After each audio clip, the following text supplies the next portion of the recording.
الرحمن الرحيم. Hi, Mum. Hi.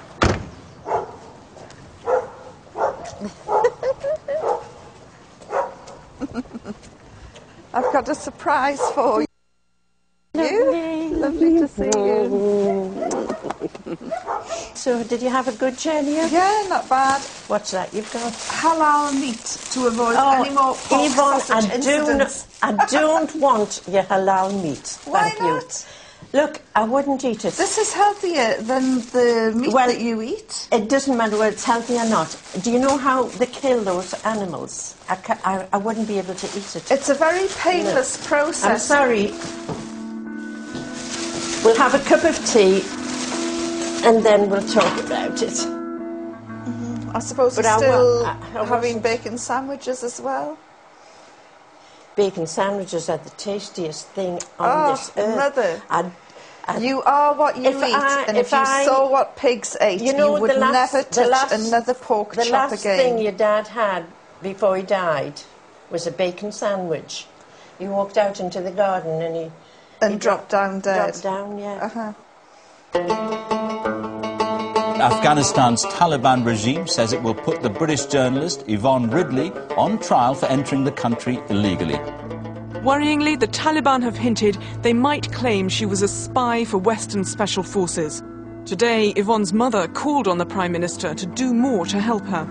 How many more highs and lows has my daughter Yvonne to endure through her nightmare ordeal?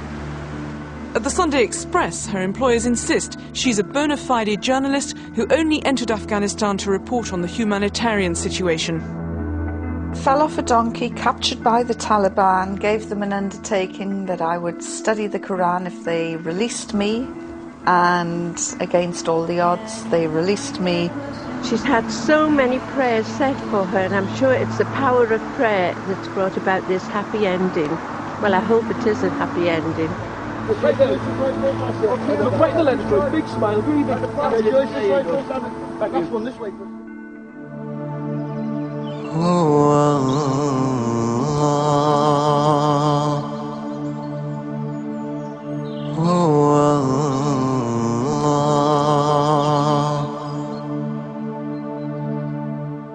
I kept my word, read the Quran, read it again, read supporting literature, couldn't believe what I was reading because the Quran makes it perfectly clear, crystal clear, that women are equal in spirituality, worth and education. And as a feminist, I found this quite breathtaking. Do you know the last time I was in this church? Dad's funeral. Yes, that's right. I spoke in the pulpit. Yes. I think it was probably the first time they've had somebody wearing a hijab in the pulpit. And have you rude? No, never. When I sent you an email, because I didn't have the guts to tell you to your face that I'd become a Muslim, you said it was like a death in the family, and that's what started you going to church again. Well, it didn't really start me going, but I suppose it made me more important to me to go to church, because I had to start praying for you, because I didn't know what you were doing. Salatullah, salamullah, ala taha rasulillah. Salatullah, salamullah. She was really very ambitious, always wanted to be a journalist. It wasn't a 9 to 5, Monday to Friday job. It was midnight, Saturday, Sunday, and it didn't matter whether she was on holiday or whatever, wherever she was. If anything cropped up, she would be there, you know, hungry for news. She was very much on the side of the underdog. We seek a way with Bismillah and with the guide Rasulillah and all who strive in the way.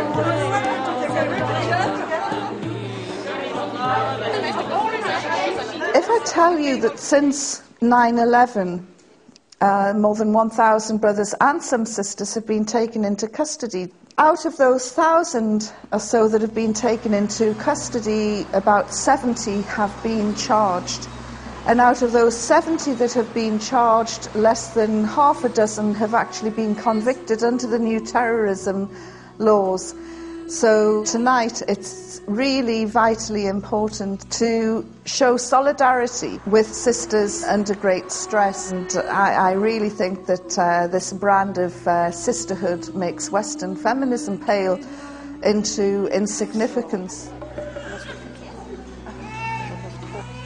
I think I have lost her in it one way, because most of her friends are disappointed because she's become a Muslim.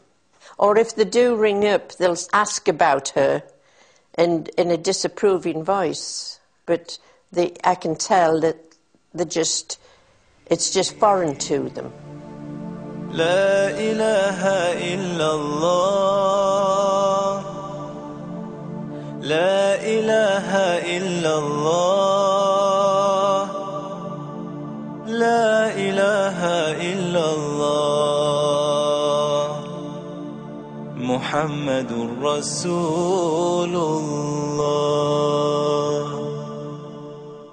Whenever I come back to Tanfield, I think I'm the only hijabi in the village. Yes, and I'm glad you don't go out very much. Oh, ma'am, are you ashamed of me? Well, I'm not ashamed of you, but I can't get used to the idea of you wearing the hijab.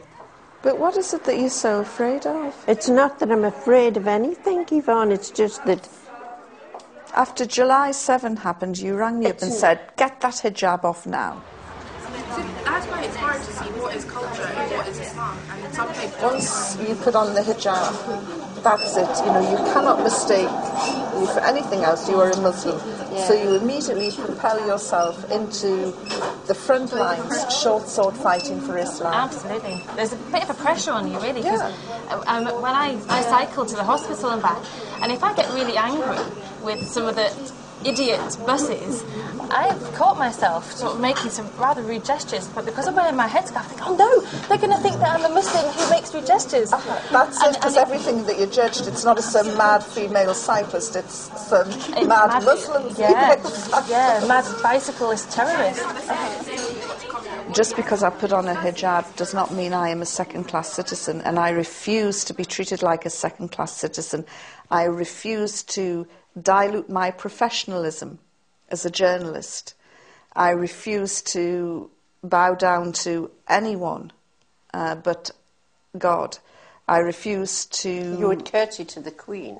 No, not anymore. Well, well, you saw that happen when I got that award in the House of Lords. Yes, and that was disgusting. Oh, Mother, this was when I met the Duke of Kent, and he went to shake my hand, and I went like that, and then I said... That was a bit too over the top. How?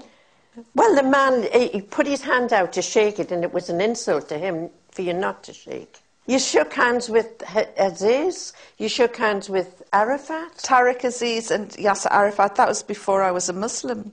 And if you notice, I'm not even wearing a hijab. As a new convert, I just try and keep everything as simple as I possibly can. You know, I'm told that it's not Islamic to shake a man's